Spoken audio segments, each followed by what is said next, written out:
Welcome to Improv Your Parenting, the art of turning parenting into play. Today, we're lucky to be joined by Lisa Lynn. Lisa is an award-winning actor, improviser, and teacher based in London. After graduating with a first-class BA honors in musical theater, Lisa trained as an acting teacher and continues to perform and teach all over the world, from primary school to professional level.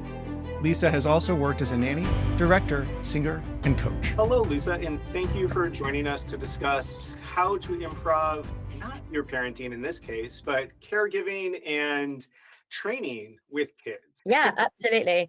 I would call it co-parenting. It was definitely temporary, but during the pandemic, my sister and I were at a time like both parenting my nieces. My sister is clinically extremely vulnerable, so she couldn't leave the house at all. So Oh, I wow. went up north. I live in London normally. I went back up north to live there to make sure that I could do the grocery shopping and the 1 hour's outdoor exercise a day and all of Mhm. that with the kids. Did my fair share of night feeds and things like that. That was really good of you to help out your sister when she needed it, particularly working with her kids. And so, is that your primary area of interaction with kids, or do you interact with kids in other ways as well? No. So my main interaction with people under the age of 18 is that I teach. So I teach high school. I have taught primary school. I've also teach adults and university level, but I have taught children for the last 15 years. I'm also one of 15 cousins. So there was just always kids. I'm one of the older ones as well. So there were always little kids at every family gathering. So there's always been play, there's always been teaching, that's always been a part of my life. So it just seemed like a natural progression when I went into acting to Mhm. support myself by doing something working with children. So yeah, I ended up teaching acting. Can you talk a little bit about that journey, the going into acting and what you do with the acting and how the sort of two working with kids and acting have come together for you?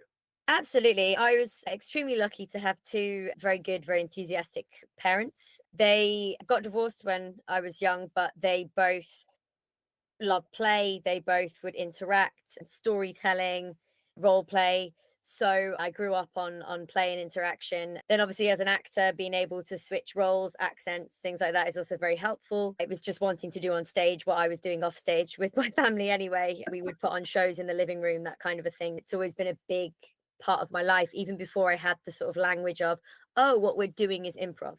Because to me, it was just play. And when I did my teaching qualification at Goldsmiths, University of London, Goldsmiths College, there's a big emphasis on play and how children learn through play and how Mhm. play can be used in all subjects to educate children and to give them the best way into thinking new thoughts and making connections with prior learning and things like that. So you brought up a couple things that I wanted to touch on there. One was that you didn't necessarily call it improv. It was just, hey, we're playing, and it happens to be these games that are also in improv. Yeah. And then two was you brought up the your experience with your parents and how they brought this to you in your life. Could you talk about how their influence led to your experience now? Can you go a little bit more detail about that play and how that's affected how you interact with kids now? Yeah, absolutely. I think one of the most empowering things that comes out of play and interacting and improvising with children is the empowerment that the children feel Hmm. because you can endow them as the experts. Dorothy Heathcote, who's a big name in drama education, sadly passed away, but the work that she did was play with the children. And Mantle of the Expert is one of the ways where the children are the experts and you, the adult, are like, I don't know what to do. What should we do? Where should we go? There's a lovely example with primary school children of, oh, I found this giant egg. I know we are all zoo workers, but I'm just a janitor. I'm just a cleaner. I'm very good at my job and I love my job, but I'm just a cleaner. I don't know how to take care of animals. Do you know? And the kids are like, oh yeah, you need to wash them and get them some slippers. And you're like, of course, eggs need slippers. Yes, excellent. But it's making sure you don't do what I just did then and do the kind of like judgy face as you're doing it. Just so often children are being told no to protect them. Absolutely valid. Also, sometimes no because parents can't be bothered, which is the sort of darker side of no, but also that to keep them safe. The number one job is to keep them safe. Happy is very close second, but they're being told no all the time. They're being corrected all the time. And you would know as an adult, if you have a boss that consistently corrects you, you are not going to feel good about yourself. You're going to feel Well, stupid. You're going to feel like you yeah. can't do the job that they hired you for. Yet with children, they're being constantly corrected and we're expecting them to be happy about it. Whereas if and when you improvise and interact with them and make them the expert, like I say, mantle of the expert, then they feel empowered. They're like, oh no, I do know. I know how to look after something. It Yeah. needs food, it needs water, it needs sleep. And then increte these beautiful life lessons of, do we all need sleep? Is it a good idea to have a bedtime? Oh, yeah. So what happens if we don't sleep? What happens if the animal just stays up all night? And then they're like, oh, it's going to be tired. I'm like, oh. And so these things creep in sneakily. And rather than a lesson on, we're going to do a lesson on bedtime and why it's important. And then they'll switch off and be bored. My parents, like I said, they also played with me. And I definitely felt that empowerment where my dad would be like, we'd just be driving. So when they got divorced, I'd do like dad's weekends. And so it was, we lived in different towns. It was quite a commute. And on that whole journey, we'd all be like in a spaceship. The car was a spaceship. And then for my dad to be like, okay, you can be the captain. What do we do now? The aliens are approaching. And I'm like, oh, okay, I get to make decisions. So he Nice. trusts me. That's nice. It's such a gift. So yeah, I definitely felt, and my mum would always play with doctors, vets, and she does the exact same with my nieces now, where she'll just be like, yep, you know how to bandage this, off you go. And I'm like, but you feel like she trusts you, so you try and do a good job. So yeah, I definitely felt luckily very built up by my parents as opposed to crushed down, which I appreciate is a lot of people's experiences, being constantly corrected and told you're wrong and it's not good enough. Whereas I was blessed with a mum that was like, if you're happy, I'm happy. Everything you do is amazing. I'm just so proud of you. So it's such a nice place to start from. Where has that allowed you to go then, in terms of your own experience? Have you noticed in your life that you've been able to do things that other people can't do because of those interactions? For sure, there aren't many working class actors. I'm 37 now, and a lot of other parents would be like, you should have quit. You should have quit a long time ago. You should have got a quote unquote proper job. Whereas again, my mum sticks to, are you happy? Then I'm happy. That's literally the only expectation from her, that I'm kind to other people, I use my manners, and I'm happy. Yes, they would love it if I was gloriously rich and successful through acting, which hopefully one day I will be. But I do appreciate from a lot of my friends that their parents are disappointed in them for going into the arts, or their worry for their children's financial stability outweighs their enthusiastic support of their children's happiness. That gets to, what is your priority when you are interacting with kids? What's the thing you're like, I want to make sure this happens or this outcome takes place, if you have that? Yeah, I think I do have that mama bear instinct where safety has got to be the priority, emotional as well as physical.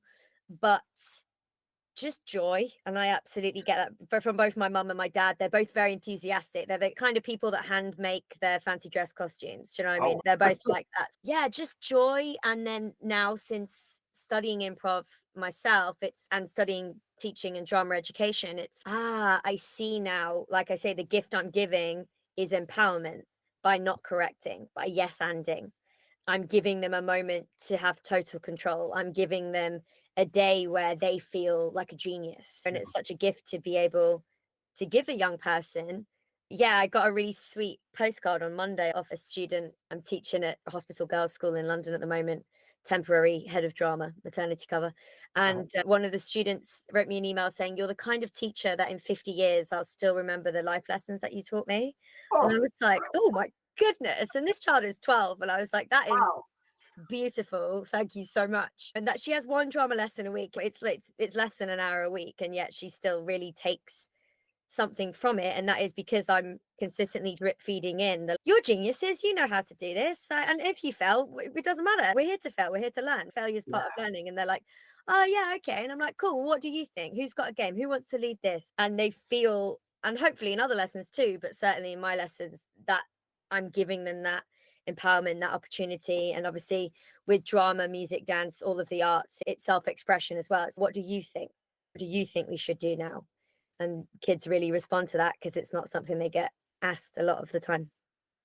That is just incredible. And what an asset to have in your life, even if it's just once a week for a short period of time as you're doing the cover, is to be able to, that girl is thinking 50 years down the road and thinking, I'm going to have this for the rest of my life. Yeah, such a And that's sweet something thing. that you've given to her and from potentially countless others as well. And you might not even know all of the places where it is. Mm.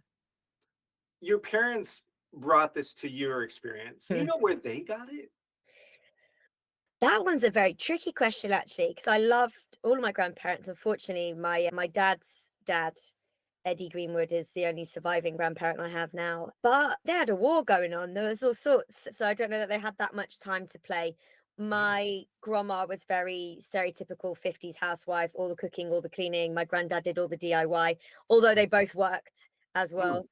But I can't say I saw much play, improv interaction there. Certainly in my relationship with them, I don't recall that much. And similarly with my nana and granddad, were all working class grandparents. So they worked. My nana was a cleaner at a high school.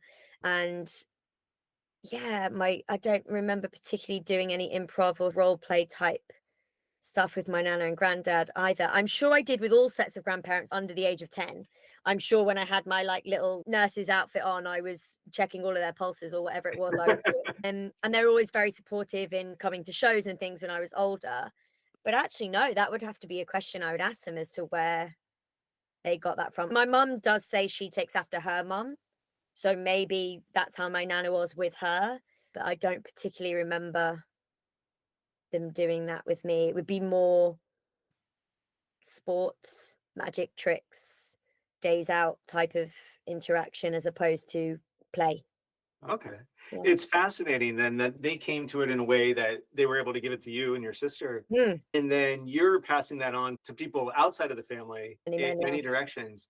And I have a couple questions about what that looks like. How do you do that when you're interacting with kids?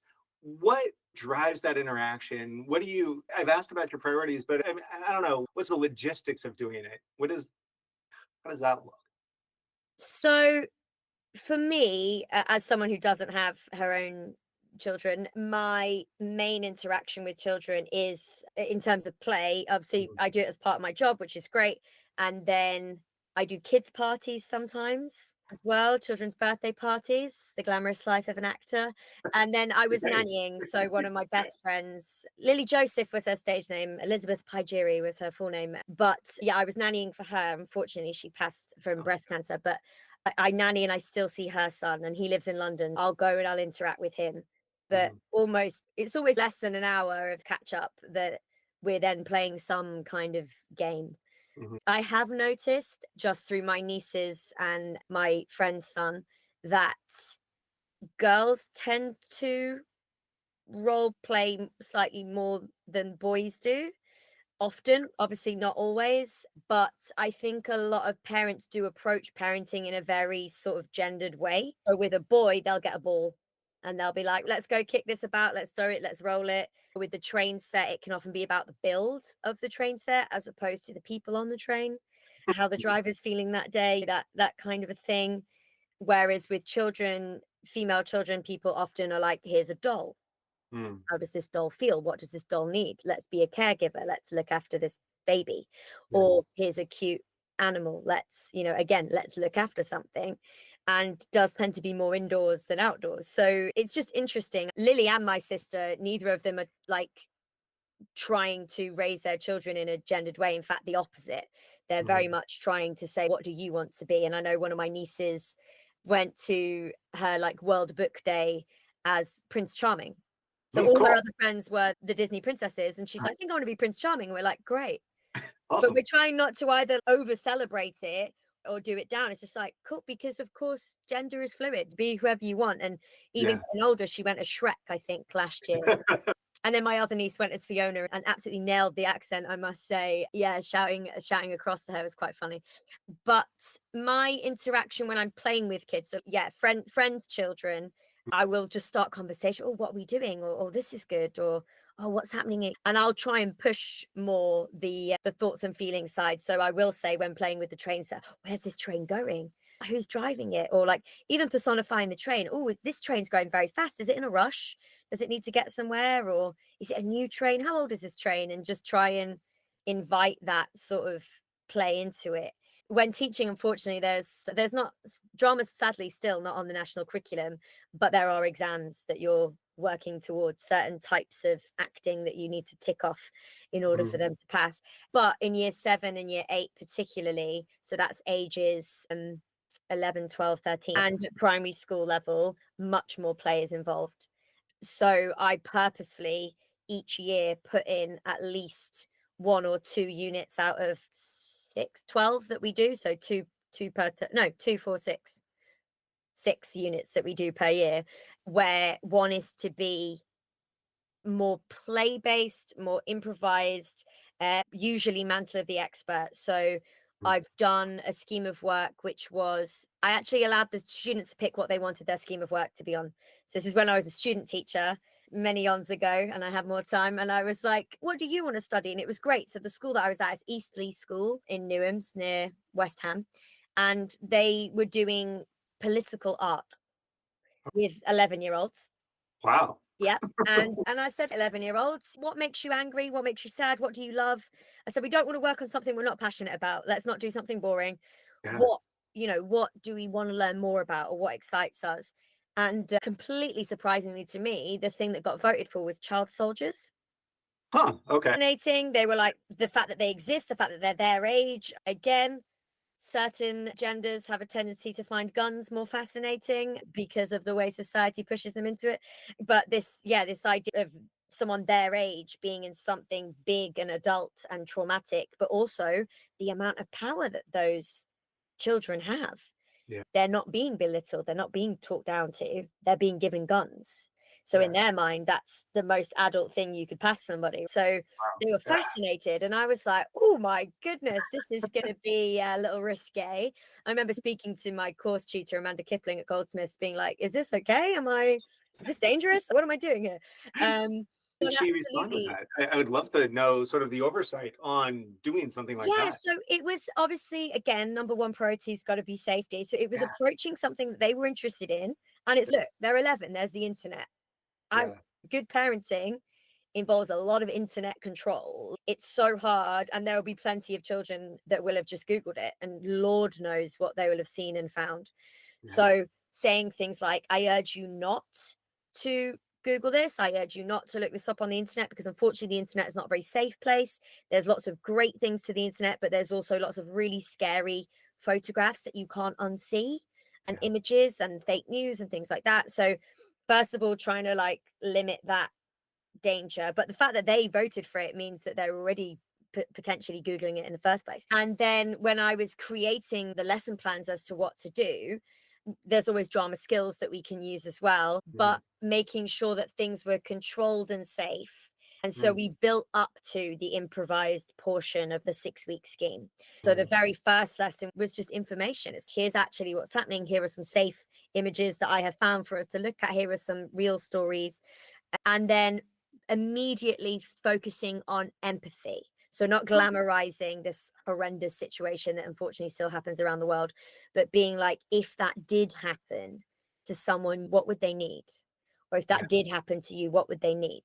There was Yeah. also a lot of speaking to the school as to the children that we have from all around the world. Is this a situation that some of them have actually lived? Because we need to think about triggers and things like Yeah. that. There was a lot of work that went on before we went into the unit. But then, yeah, so we did like still images, photographs. How do you think they felt? We did diary entries. So writing in role is a really powerful way, particularly for English teachers. Rather than write a story, it's like, you be the vampire, and as that vampire, you now write this letter, like writing in role. So they were thinking, if heaven forbid I was taken from my family, what would I write to my family? If I was able to get a letter out, what would I say? It's a really, really adult That's thing. profound. Yeah. Absolutely. And the letters were beautiful. And we did still images again. So we're not acting out any violence, but we're looking at a photograph of someone hiding. We're looking at a photograph of someone being taken. We're looking at a photograph of them being alone in wherever they've ended up, a barn or whatever else it is. We also looked at if they could take an item with them, if they'd grab something, a cuddly toy or something like that. What would that be? What would that mean to someone? And again, thrown in those life lessons. So that's maybe why we shouldn't make fun of other people who carry around little things, or maybe why we shouldn't touch other people's things or steal other people's things. And the unit ends with a teacher enroll, pupil enroll lesson. So this is essentially where everybody's playing together. So I come in to the camp where the child soldiers are, and I say to them, oh yeah, I'm a news reporter. I'm politically neutral. I'm just here to report what's going on. So your bosses have allowed me in, and I'm here to speak to you about what's going on. So they're like, okay. So I seem quite high status BBC, quite a posh accent usually, although the BBC is getting better at diversity on accents. And then I change completely my body language, and I'm like, I'm not from the BBC. I'm from the United Nations, and Oh, I can get you out. oh my gosh. I can get you out, but it's going to be dangerous, and we're going to have to work together. Like, we don't have a lot of time. And they're fully in role. So they've chosen a name different from themselves, again, given that degree of separation. They've chosen a different age to themselves. So they're choosing to play younger or older as they wish. And they've been playing this character for the last 6 weeks. I'll use their character names, and we're all like, we gotta go now. And it always happens. All genders, some children go, we're not all gonna make it. And they go, I've got a gun. I'm gonna stay behind and make sure you guys get out. And it just, even Oh now, my like, I'm God. welling up. Like, you're just like, this is an 11-year-old that's making the choice. Okay, it's a game, but they're making that incredibly, Yeah. like, beautiful choice to be like, I'm gonna sacrifice myself so you guys can get out. And then they say things like, but can you take my letter? Can you? And you're just like, oh my goodness. And these are 11-year-olds. And you know what? It's nearly always, again, emotional thinking about it, but it's nearly always the very naughty ones. Really? It's nearly always the ones that other teachers have written off, the ones that people complain about, that I can't access him, he doesn't listen to anything, he doesn't. And suddenly this same child is miss. I'm gonna stay behind. And you're just like, oh Yeah. my goodness, wow. Yeah. And I obviously, again, the whole school knows that we're doing this unit, the whole school knows what's about to happen, Yeah. because we open the drama fire exit and we run screaming. We run out of the drama and we go to the playground. Yeah. And also I make sure that someone is like making sure they're not stealing the drama equipment or wherever else in role. Because if they've stayed behind and they're now dead or Yeah. whatever it is, so there's some kind of like teaching assistant or other drama, or just whoever's not teaching. It can be in there doing their marking, but someone's in there just in case. And then we all run outside and we're waving down the Chinook. And I'm saying to them, you need to spell SOS because they're not going to see us otherwise. And these kids are like, suddenly leaders come from. So I'm like, I'm dyslexic. I might get it backwards. You got to know it's from above. And they're like, run. They're figuring out how we all stand as an SOS. And you've got like 35, 36 kids standing as an SOS, all waving, all screaming. And then it's the like, Wow. scene, okay. Oh, And they're all like, we did it. And then you go back into the classroom and sometimes the kid's still lying on the floor like God. dead, and you're like, oh my god. And then we're like, okay, it's finished now. And they're like, did they make it? And you're like, yeah. And they're like, yeah. And they're all like hugging and like high-fiving, and it's just this like really beautiful thing. That is incredible. Yeah, yeah. Oh my God. So it's a really gorgeous thing. Like I say, it's scaffolded very safely to build up to that. And like I say, you've got to warn teachers that it's not a terrorist attack, that suddenly we're all screaming and running outside. Right, You've yeah. got to be like, is there an exam going on in the room we're about to run past screaming? It's a lot of work. Like, the whole school has to be aware of it. But I think what the kids get out of it, even 10 years later, I bumped into a student, like, oh, remember that child soldiers lesson? I'm like, I do, yeah. Yeah. And it's Wow. like, yeah, it's a really beautiful thing. In There's so much that's in there. One of the things that really called out to me from that Mm, is that it doesn't have to be funny, and oh, it's play not could funny. be about things that are real in the Yeah. world, real in Yeah. life. Yeah, it's And role play, and I think I say that play is just the word that they use because play is making it up. yeah, They don't use the word improv, they use the word play. Which is yeah. why kids are so good at improv, because it's just play and they've been doing it their whole lives. When you meet someone new, a Mm. new child that you haven't worked with before, how do you interact with them in a way that sort of says, are they available for play? And what are the signs for that allow you to say, okay, now we can interact in this way? Yeah, I think my personal approach to teaching, which makes me very popular with students, not always with other teachers is I don't patronize children, even if they're 3. I'll be like, "Hi, I'm Lisa. I'm your nanny. I have to look after you. So you might not like everything I say, but if you do what you're told, I'll be really grateful. And also, if there's anything you want to do, like, I'd be really interested in doing that. I love being a nanny and I love playing. So if there's anything you like to play," and then they're like, "Oh, okay, yeah, fine." It's very clear. Yeah. I think the most powerful weapon that parents and teachers and nannies and anyone that interacts with particularly young children have, and in fact, no, older children, all children, is a calm voice. Actually, Yeah. because when you come in, "Hi, I'm gonna be your nanny and Oh, we're gonna have a great time," like they're just like, "Oh no." And it's exactly the same when I teach acting, when adults come into a scene and they're like, "Oh, I love working at this shopping mall," and you're like, "Are you on drugs? Like, who speaks like that?" no. It's not, you know what I mean? It's just like Yeah. that. We can spot fake people a mile off, and so can children. So when I Yeah. genuinely say to them, like, "Yeah, you're not gonna like everything I say, but I am in charge, and I'm only ever trying to keep you safe. I'm never gonna do anything just to be mean. I'm not a Yeah. mean person." They're like, "Yeah, fair enough." Same as an adult, be like, "I'm gonna be your boss. I'm not always gonna get it, but I Yeah. do have experience in this. I'm gonna ask you to trust me. So feel free to question me, maybe not publicly. I'm always here for the dialogue, but I do Mhm. know for the most part what I'm doing. So I'd appreciate if you trust me and we kind of work together on this." People are like, "Yeah, fair enough." As Yeah. opposed to, "I'm your new team leader and everything's gonna be amazing." And you're just like, I think that's the mistake a lot of people make, is that they treat children as some other species. And it's no, they're just little people. They're just young little people. But once with children's parties, I'll do a bit of clowning. I have a very funny face, which is another way to get kids to interact with you. So, Yeah. like on the bus or the tube, if there's a kid crying, I can usually pull a few faces and then the kid, "Who's this guy?" But with the engagement like that, even just pulling faces and smiling, they're like, "Oh, this person's fun." Because I'm Yeah. not worried about looking ugly and I'm not worried about looking childish. I'm there going, "I'm not sure about that." And they're like laughing their heads off. I'm like, "This is great," or whatever it is.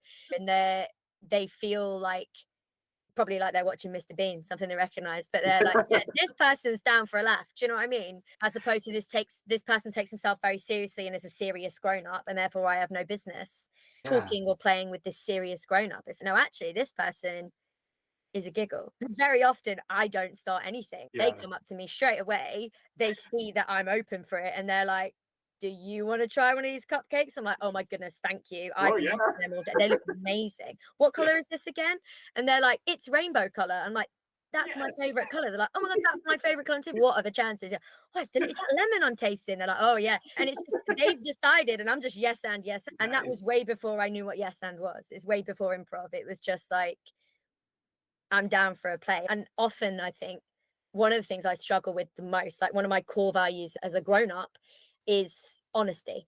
Mhm. And I completely understand why people have to be dishonest at times. I definitely talk about Father Christmas. I talk about the Tooth Fairy.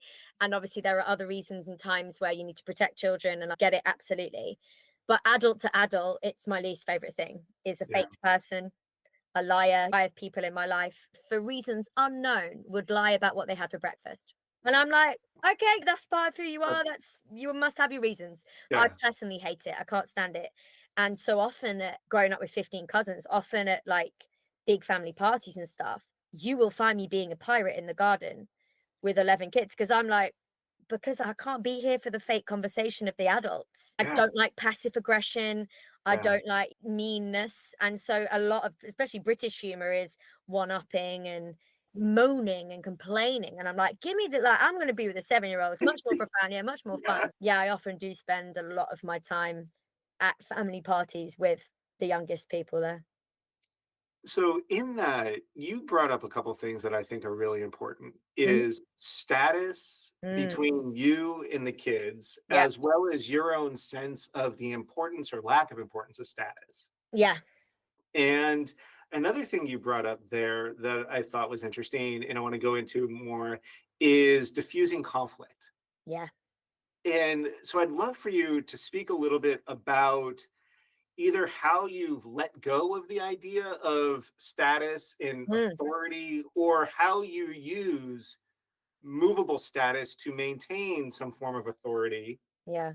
and then we'll go into conflict diffusion after that. Yeah. Lovely, absolutely. There's a fantastic woman, Cecily O'Neill, who works in drama education. She studied under Dorothy Heathcott with Dorothy Heathcott. I was working with her just at the end of 2024, actually.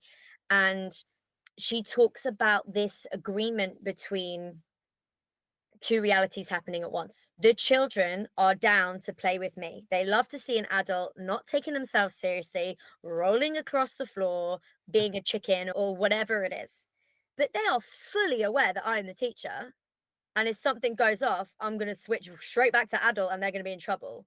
So Yeah. I have very clear boundaries in my classroom. We don't say mean things to each other. We don't use hate words. We obviously, there's like physical violence, things like that. So it's like they're aware that at any second I can switch and they've got a detention. So they're not stupid, but they can hold both things in their mind at once. So that allows me, and it's exactly the same when I teach improv. I will always, and Hoopla's doing a lot of training for its staff on this at the moment, always create the safe space first, so that everyone feels ready to go and that the expectations are extremely clear. Because when you know you're safe, that's when you have real fun. That's when you can be like, sky's the limit, I can do this. Because I know no one's going to do that, which would be very triggering, or that, which would be very upsetting. Jonathan Pitts calls it an open space rather than a safe space, because there's a little bit of, is it ever truly safe? It's no, you're not with your family, you're not with your loved ones, you're not with your therapist. So actually, no, you can't be 100% safe in an improv class with adult, even with your improv group, because you just don't know what's going on in other people's lives, if you're going to fall out in 3 years time or whatever it is. So but once you've got this like safe open space, and for my classroom, it's actually a very strict classroom. They often are like, oh, Miss Greenwood's really strict, and it's because I need to keep you safe. And it's the same with parenting. The amount of times my sister's a great mom, I hear her say to her kids, like, but because my first job is what? And they're like, to keep us safe. And it's exactly. So it was fun until it wasn't, because you went too near the road and the game had to stop. Do you know what I mean? Like safety first. So once you've got that real safe or open space and those very clear boundaries, that's when you can play. You can't just straight away be like, oh, I'm a chicken, someone feed me, because they might get food out of their bag that someone's allergic to, start trying to feed you. Like, there's no safe like boundaries to play within. So we have very strict drama lessons. We start with just expectations and rules. We get rewarded for doing the right thing, and then we get drama skills and things like that. And so we build up to more of this like safe space and play, but then they can really play because they feel completely safe in that classroom. A child never gets confused as to, oh, so now I can hit someone with a chair because you're a dog. They're not stupid. And I'm talking even 3 and 4 year olds. Like they're going to be like, but that's just a big grown up. You might think it's a big child, but that's a grown up. She might be covered in goo or whatever else they've been doing, slime, and my nieces love slime, glitter or whatever. But it's like, that is in fact a big grown up. So if I slap that person, I am going to be in trouble. So yeah, I think creating the safe space, having very clear boundaries, rules, and expectations, and also having the out. So if I need the lesson to stop for any reason. So like I say, with the child soldiers lesson, I'm like, and scene. Because I use that. So I also teach improv proper, like short form improv games and whatever. So they get used to that phrase being like, it's over now. So that I wouldn't say, and scene, and someone would keep shooting someone or whatever it is. So you have all of those kind of safe words, makes it sound a bit inappropriate, but safe phrases and things at play so that you can have fun. So establishing those parameters in the beginning prevents it from heightening too high or getting too out of hand. Yes. And so they're not going to break the rules. They're going to play within the boundaries. They're going to play within those fences that you've built. But they also know how much space they've got upwards within those fences. But the sky is the limit of how much safe play and creativity you can do. I'm not going to stop you if you say, what's inside that egg is actually an alien. I'm not going to stop. You're not wrong. It doesn't have to be an animal that typically comes from that. If it's an elephant in an egg, it's just fascinating as to how it got there. I'm not going to tell you wrong, because that's not unsafe. That's just interesting. But so it's clear boundaries and expectations. When you're a party entertainer, like I say, I start with a bit of lowering my status, because they're just seeing me as an adult the same as everyone else, and they're not sure if they want to play with you, because that you're just a weird adult at the kids' 5-year-old party. Who's this? So I'll come in, I'll go, oh, I'm so great that I'm here because it's Christmas. And they're like, no. I'm like, oh no, of course, no, it's Halloween, isn't it? Woo, I love ghosts. And they're just like, what is she on about? And I'm like, Diwali? And they're just like, nope. And I'm like, oh, Easter. Yeah, I love chocolate. And they're like, what is wrong with this woman? So I'm lowering and lowering Yeah. my status Yeah. until eventually they are screaming, it's a birthday. And then I go, oh my goodness, it's my birthday. Oh, I didn't know. I completely forgot. I'm so excited. These presents mine. And they're screaming like, no, it's her birthday. Or this is their birthday. And I'm like, oh, okay. And now they're like, oh, this dumb. We're going to have to help her, aren't we? And that's the relationship that's then set up for the rest of the birthday party. So then I'm like, oh, should we go on an adventure? Oh, but what are we going to pack? They're like, oh, shoes. You're going to need shoes. I'm like, of course, shoes. And then, but they're not questioning that, like, we're playing together. They're like, yeah, we get it now. She's one of us. It's fine. She's funny. It's fun. What I love about that is you're not holding on to the adulthood there. No, You're not at all. not being like, this is sacred to me. I'm not letting it go. And therefore, we're going to have this space between us. It's more like, how do I make this relationship work? Yeah. And what can I do to empower you to be the one in charge of what it is that happens? Yeah. That's glorious. Some drama teachers will draw up a physical paper contract of, we are going to play. I'm going to be in role. You're going to be in role. But here are the things that we're not going to do. I don't personally do that. I'm saving trees, and they can tell from my face, like, that's a no. Do you know what I mean? For a lot of the time, like, teacher face is a very powerful weapon, or mother face if you're a parent. But it's that idea of, yeah, that they're aware that I'm an adult. So yes, Yeah. I'm fine to embarrass myself. I'm fine to make a fart noise and roll on the floor and be ugly. I think particularly as a woman, it doesn't matter if I'm ugly. It doesn't matter if I slap my belly. It's not, it doesn't. And it, depending on the adults that they've got in their lives, they have never seen that before. They're like, what? Like, a woman doing a fart noise? What the heck? Tiny minds are blown. But it is that thing that then if a child goes towards the speaker to pull the wire out, I'm like, no. And they're like, oh, she is an adult. And then they let go of the wire and I go, oh, come and look at this parrot. And they're like, yeah, okay, sure. And you can go in between those worlds very quickly, very easily. Because like I say, they're very intelligent. Their brains learn extremely quickly, way quicker than we do. So they get it. They get when it's a no, and then they get that they're invited back to play again. And in a birthday party situation, usually all the adults are sat there.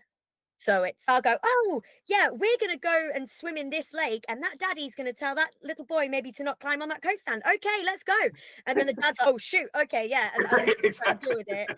I got to go.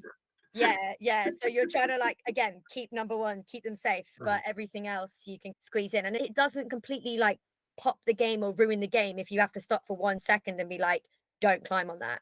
Let's go this way. And they're like, oh, okay. Okay. And it makes it easy. And then that gets to the diffusion of conflict component of the conversation. Is it sounds like that is actually a part of the process of the play then with you, is that you're not being like, okay, now we need to stop and there's going to be a face off and we're going to, how do you incorporate that in the moment, knowing, okay, yeah, dad, go do that. We're going to go this way and you join us when you're done.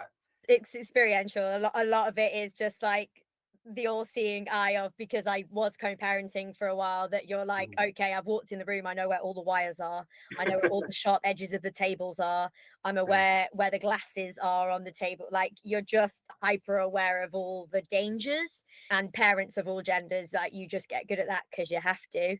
And sometimes you learn the hard way and you're like, oh yeah, don't put the beer glass on the end of the table, learned that one last week, that kind of a thing. It's consent. I made the joke earlier, we say like safe words and things like that, but in adult play there has to be consent, and this is why you have safe words and things, so that you then can push things to the limits that you're both happy with, so that there is a safe way to stop the game if you need to stop the game. And it's exactly the same with children, that if I'm like, and scene, it's over. It's over. But it's different from me saying stop, because if I say stop within the world of the game, that's not game over, that's within the world of the game. So they have to understand, like I said, that the two worlds are happening at the same time. We are in school doing a drama lesson, but also we're these child soldiers in this camp. And so at which point do we just switch back to world one? And like I said, a lot of it is just, kids are intelligent, adults are intelligent, they get what's part of the game and what's not. You'll have been in improv scenes yourself where you're like, oh yeah, we've got, that's a no, we've got to do something about that was not okay. Changes the atmosphere in the room. Speaking to Ty Campbell yesterday, he's doing some of the training at Hoopla, fantastic improv teacher and improviser, and he was saying it in a scene, if you don't like where the scene has gone, of course you can stop the scene, you can walk out. Monica Gaga does a lot on the power of just saying no, but you can say, oh, that makes me feel uncomfortable, and then your scene partner knows that's not just you, the character, that's you, the improviser, going, dude, I don't want to pursue this line of improv. And then they're like, oh yeah, but I think it's great to be doing this. And then you're like, no, because there's a history of this with women or something. And then they're like, oh, and it gives space for the person that feels uncomfortable or that they've been wrong to actually educate the audience a little bit as to why that's probably not the way that the scene should go. But without stopping the scene. Absolutely. So it's the same with kids, that you're like, and as pirates, we never climb on the stage. We never ever climb on the stage. And they're like, yes, because pirates don't do that. I'm like, of course, our peg legs would fall off. Let's go this way. And they're not stupid. They get that. I'm going, dude, don't climb on the stage, but we don't have to stop the game to get there. Yeah. It's a lovely way to do it that enables the play to continue and doesn't create a situation or sit in the situation. I think that's really powerful. I have kept you for a decent amount of time already. I have a million other questions I would love to ask you. So maybe you could come back at another point. And we could do some more of absolutely. this. It's also, I talk a lot, so we don't get through many questions. Oh, no worries at all. I think what you have to offer is profound and very useful, not just to me, but to hopefully a lot of people that hear this. The last question I have for right now, though, is for somebody new to interacting with kids, whether it's a new parent, a new caregiver, something like that, or even teacher, what would be a good sort of first step for them to be like, I'm safe and I'm playful. How can we do this together? Smiling is good. Like I say, honestly, a lot of reason kids, there could be a room full of adults, and the reason they will come to me is because I smiled at them. Direct eye contact and smiling goes a long way. Same with adults, actually. Direct eye contact and smiling, they're like, oh, this person's smiley, so friendly, but also not afraid to look me in the eyes. So it's not going to be awkward. Like, cool. And yes, a lot of the time you first look a child in the eyes, they're like, whoa, stranger, but then they're going to check back if you're still looking, and then they're like, oh no, I can, you're just going to stay in your chair and smile at me, that's fine. But I think beyond that sort of just welcoming physicality, welcoming body language, not starting like this with your hands on your hips because you're looking like they're in trouble and you've not said anything, but they're like, oh, and it's the same as bringing yourself down to their level. If you can squat, my knees can't really take it, but kneeling or sitting on the floor, so you're not looking down on them being like, let's play a game. And they're like, what happens if we don't? Like, it's quite intimidating. So just trying to make it an even playing field, and also, like I say, calm voice and being truthful, I think, is the other thing, is being like, oh, I've never met you before, but I do really like this game. Would it be okay if I play? And if they're like, no, then then consent is important. Okay. Your parents have asked me to watch you, or I am your parent. That's fine. You play that then. What I'm going to do is I'm going to play this over here. And if you want to come, you can come over. And 9 times out of 10, they'll come over. Children love like one-on-one adult attention. It's such a gift, and again, a rarity. Like, we're all so busy these days, parents especially, that actually for you to invite them to play with you is a golden ticket. They're like, yeah, okay, great. So it's just eye contact, smile, honesty, coming down to the level, and then and just being clear about what the game is. Oh, should we be pirates for a bit? Oh yeah, how does that work? Or, oh, I see you're playing with a cooking set. Are you a chef? I'm a chef. Oh, I'm a sous chef. Do you know what that is? And they're like, no. You're like, oh yeah, I'm basically your assistant. Can I assist you? And they're like, oh yeah. So that, again, that giving them the power makes it a lot less scary for them, because they're not going to get told off, because you just gave them all the power. They're the expert. You're the sous chef. So that's wonderful. Very quickly. I love that. Thank you so much, Lisa. This has been fascinating. I love the stories you've told, and I think there's so much here that other people can use. So thank you for sharing that. No worries at all. I'm aware we got through half the question. So if you want me to come back and do another hour, Oh, I absolutely can do. I would love to. I'll give you a little bit of time. I'm going to take a little time to do all the editing and whatnot. But is Mhm. there any way or anything that you want to share with other people in terms of how to find you, how to reach out to you if they're interested in learning more about all Yeah, that you offer? Yeah. absolutely. So I have a website, Lisa Lynn. It's my stage Mhm. name, lisalynn.co.uk. You can reach me on that. My email, lisalynn@live.co.uk, Lisa Lynn Live on all social media. And yeah, I'm very happy. So my main job is acting. So please hire me as an actor. I can do There we voiceovers, go. I can do shows, but also I sing, I do improv. So performing is absolutely my joy, my play. But then I am also available for teaching, coaching, just conversations about parenting. I can't say I'm an expert parent because I'm not a parent, but I'm a fully qualified teacher of 15 years experience. So if Mhm. you want any help like that, yeah, just reach out and I'll see what I can do. Glorious, Lisa. Thank you so much. I No worries really at all. appreciate your time. Have a lovely afternoon. Nice to see you again, Jeremy. You Take care. too.